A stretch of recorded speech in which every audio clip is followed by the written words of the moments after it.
People of the world, welcome to Send It Rising Live. It is, in fact, 10:31 on this December 13th. If you're listening on the 13th, I love you. If you're listening after the fact, I love you too. Did you know that we are in the midst of a very chaotic sort of a moment? A lot of executives are leaving major social media companies. Jack Dorsey with Twitter deciding to say, you know what, we're done here. He's out. Jack Dorsey's resignation alongside all of these other Facebook execs leaving. Very interesting stuff. That's our main story of the day. We're going to dive into that. We're also going to be talking about how Indian PM Narendra Modi was hacked and 73.4 million followers of the country. He basically said that he was going to send out a bunch of Bitcoin. We don't know when world leaders are actually saying what they're saying. Welcome to 2021 and 2022. YouTube looks to highlight places mentioned in videos, ads, collections to help sort subscriptions. We'll see how relevant that particular article happens to be. Facebook is launching a new tool for live stream creators, including links in streams and additional stream guests. So Facebook and all of the major players are now dealing with what's the word? Describe it. Different benefits for live streamers. They're all trying to get the live streamers to use their platform and not the others. Facebook executives are blaming society for COVID misinformation as opposed to taking responsibility themselves. And finally, Facebook is going to have live chat support for people who are locked out of their account. Can you even believe it? Main story of the day. Jack Dorsey stepping down as the Twitter CEO, giving him more time to spend on Bitcoin, whatever that means. Dorsey, according to Fool.com, stepped down from his position as Twitter CEO last week, sparking speculation the crypto enthusiast would now dedicate himself entirely to Bitcoin. That's speculation. We don't really know.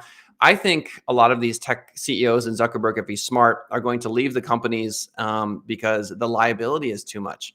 They are so very liable for the ways that these companies go. You can have billions of dollars and you can have the best legal defense in history, but going to court is kind of like being in prison. If you are absolutely stuck in a ridiculous court battle, it's like you're imprisoned. Your time is not your own. And they may always get off because they've got a million different lawyers that are going to protect them, and billionaires never go to jail and this sort of thing. But at the end of the day, if you wake up and you have to testify in front of the Congress, what is the spiritual, karmic, emotional price of that? I would argue it is quite steep. And so Dorsey might just go, you know what, I have more money than I'll ever need, more money than an entire city would ever need. Small city, that is. And, he's out.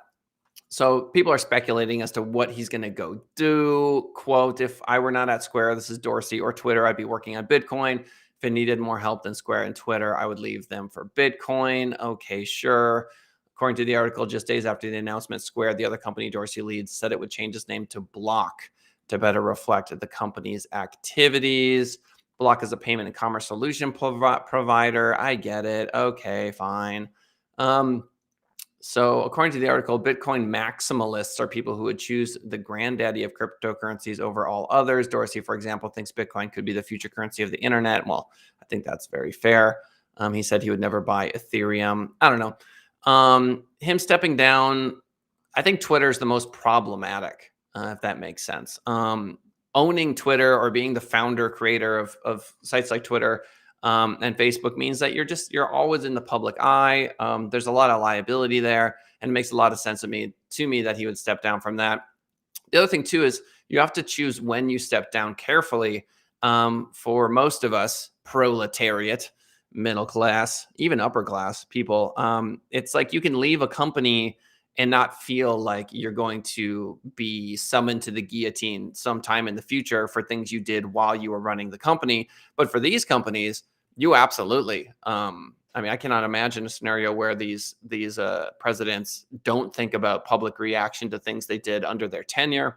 They're less likely to be charged. But if they are no longer the president, they no longer have the power. So I think a lot of them stay in these positions of power because they're afraid of what would happen if they were no longer in these positions of power.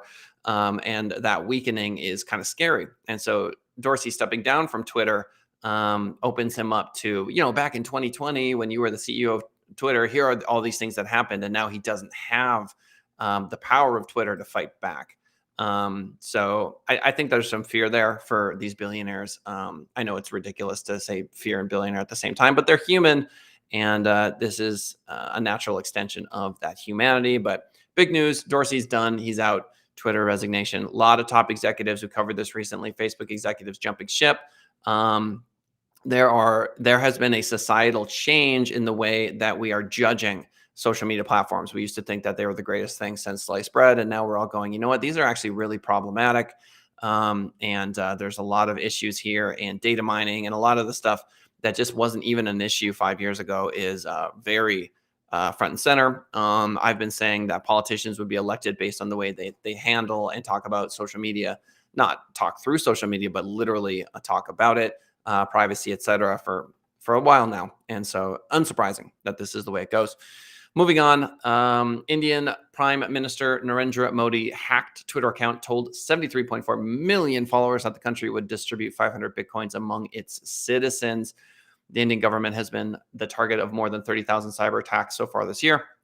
I recently listened to a podcast on Reply All, Gimlet Media, I want to say, and this journalist received a call from one of those scammers that says, you know, we're Mac service technicians, and you have a virus, and give us your credit card information. We'll you know, remove the virus from your system. And he goes, literally ends up in India, talks to these people in the wildest sort of investigation I've heard of in forever. But there are, I mean, I don't know about you, but I get scam calls all the time. And it's just wild. And so unsurprising to me that PM Narendra Modi's Twitter account got hacked. Unsurprising to me that it ended up in sort of a scam deal. The tweet said that India had bought 500 Bitcoins that would distribute them. Of course, this, you know, they're trying to make money off this. Modi's Twitter account, 73 million followers, was, quote, very briefly compromised. The matter was escalated to Twitter, and the account has been immediately secured. You got to wonder how quickly Twitter responds to, I don't know, the Indian government. Isn't that wild? Can you imagine working at Twitter and someone calls you up and they say, this is the office of the Prime Minister of India? You know, do you believe them? You know, like, that's so wild. Like, how do you confirm that you are who you actually are in 2021? The hoax tweet said that India had, quote, officially accepted Bitcoin as legal tender and blah, blah, blah. So anyway, please be cognizant of the fact that just because it's coming from a legitimate account, it does not mean that it is legitimate or an accurate statement from that particular government entity. Moving right along, YouTube looks to highlight places mentioned in videos. This is interesting to me, but also scary, because if you're trying to not let folks know where you are, you know, here you go. YouTube's testing out a new option that automatically provides a new link format for any places mentioned within YouTube clips, while it will also now enable creators to edit auto chapters with text descriptions.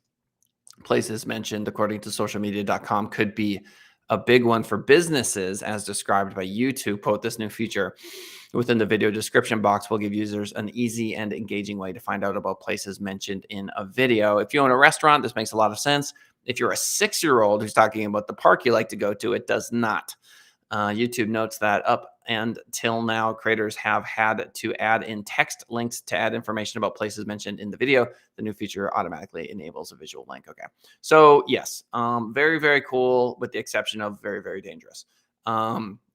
If I know, let's say they're talking about the Great Wall of China, but this is a very specific spot in the Great Wall of China, and then there's this neat sort of link to knowing exactly where they're at, that's cool. If they are in Paris and there's this amazing coffee house and you should really go here, and they're talking about it, and then boom, you can see that it's, you know, close to the hotel you're staying at as you're watching a YouTube video from your Parisian hotel room. Okay, cool.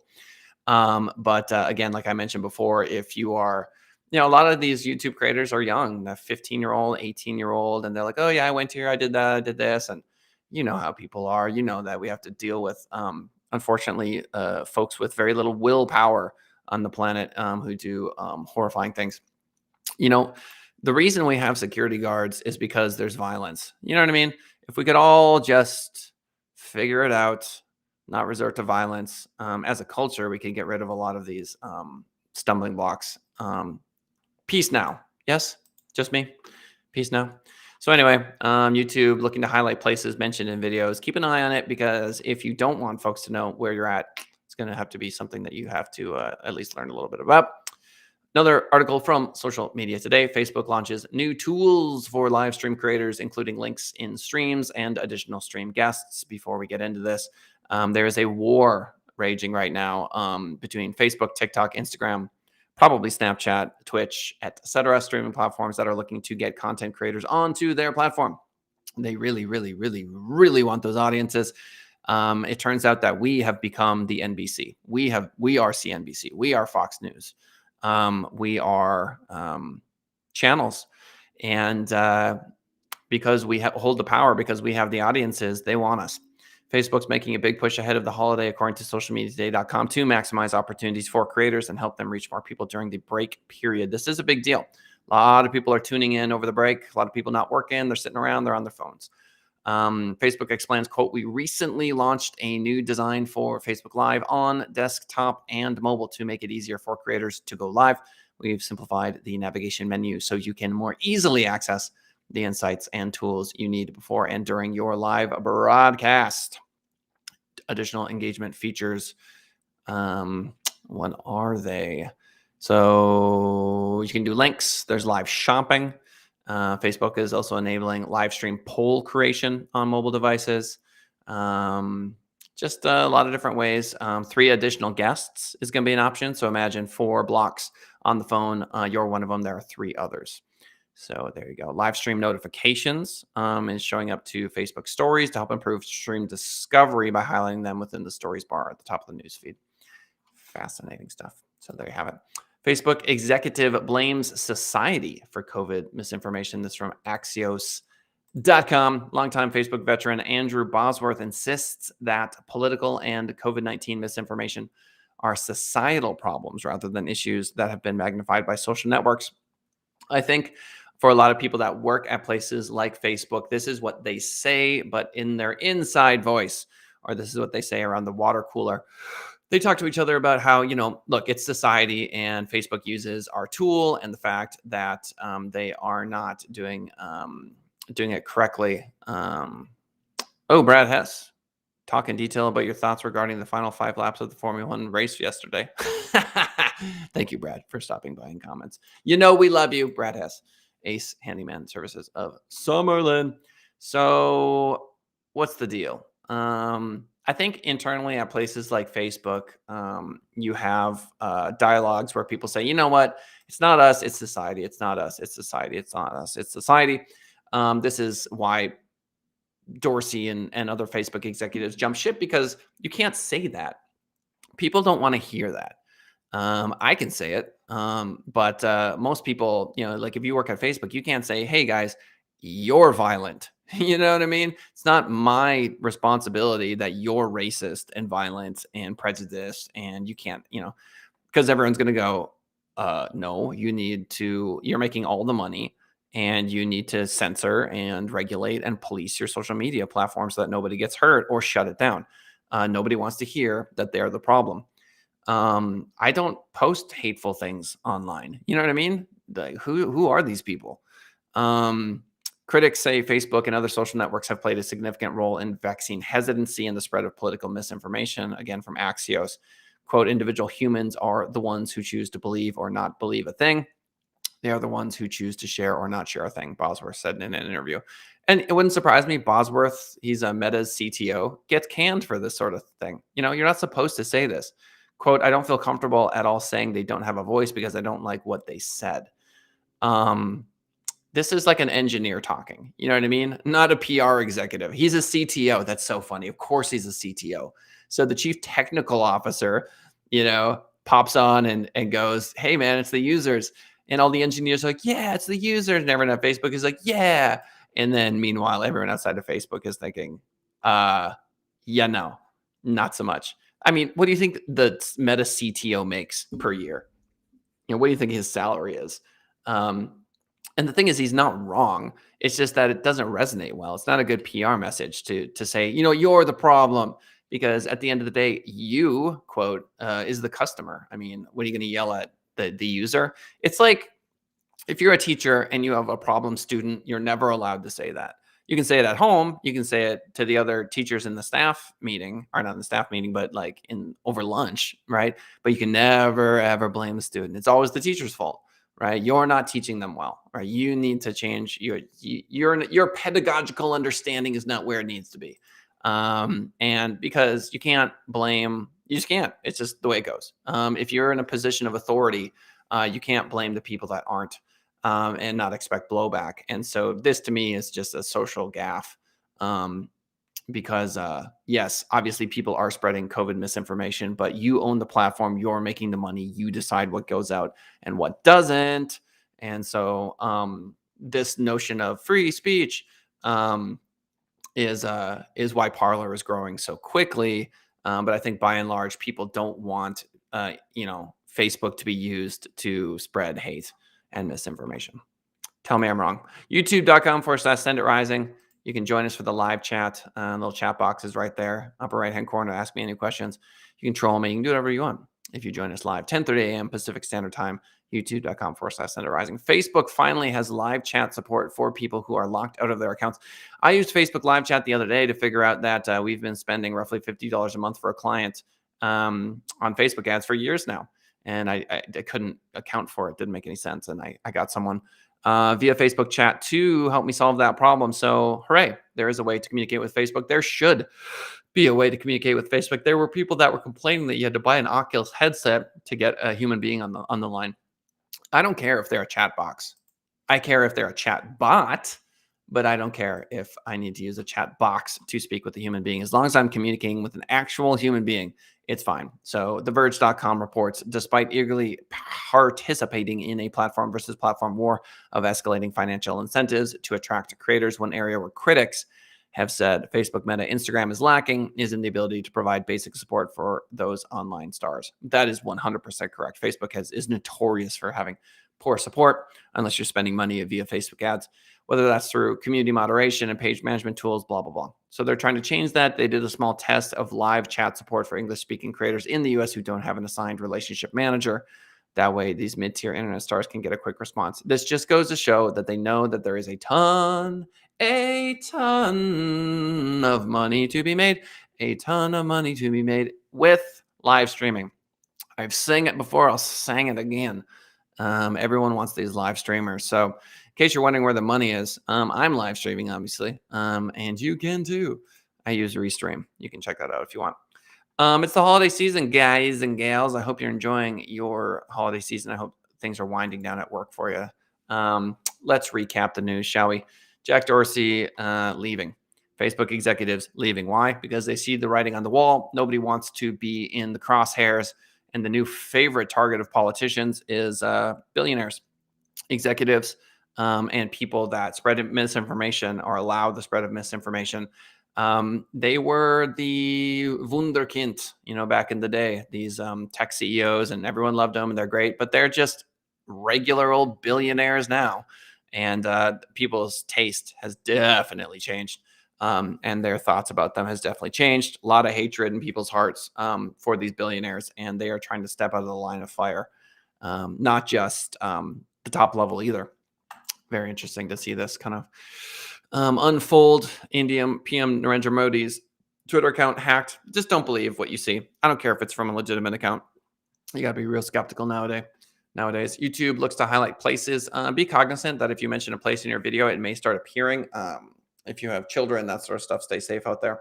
Facebook launching a new tool for live stream creators. Of course they are, because everyone's launching new tools for live stream creators. But live streams are going to become more interactive.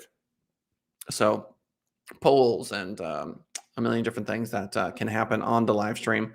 Raise money, feature a link, all this sort of stuff. It's going to be it's actually surprising to me that it doesn't currently have that option, but they're going to be able to say, hey, check out this link. And then the live streamers can open up a link and that sort of stuff. Is going to be very interesting.